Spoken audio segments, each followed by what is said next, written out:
Sa isang kulungang bakalan, may taong malungkot umiiyak.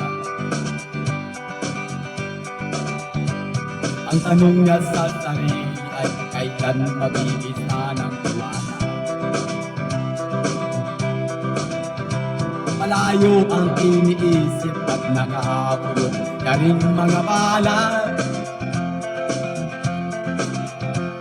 Bakit daw siya nagdurusa sa kasalanang di niya ginawa? Kahapon lamang ay kabitin niya kanyang asawa at anak.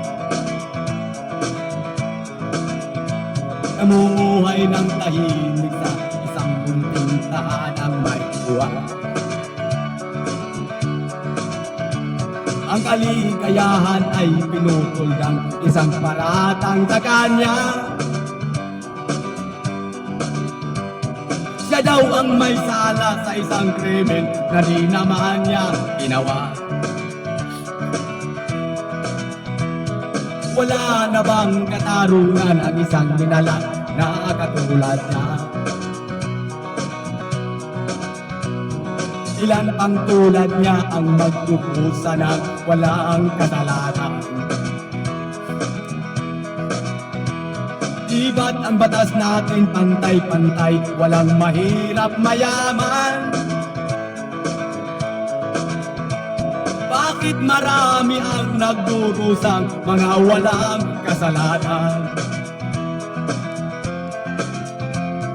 Mga ilang araw na lamang kakarapin na niya ang pitayan.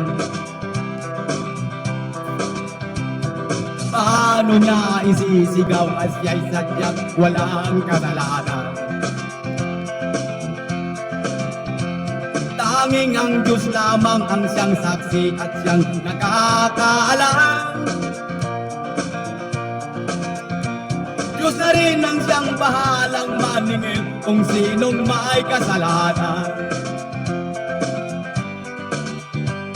Dumating na ang araw, harapin na niya kanyang kamatayan.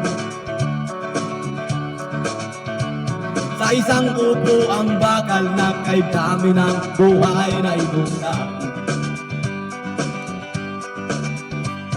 O ang batas ng tao kung minsan ay di mo maintindihan? Ilan pang tulad niya ang magdurusa ng walang kasalanan?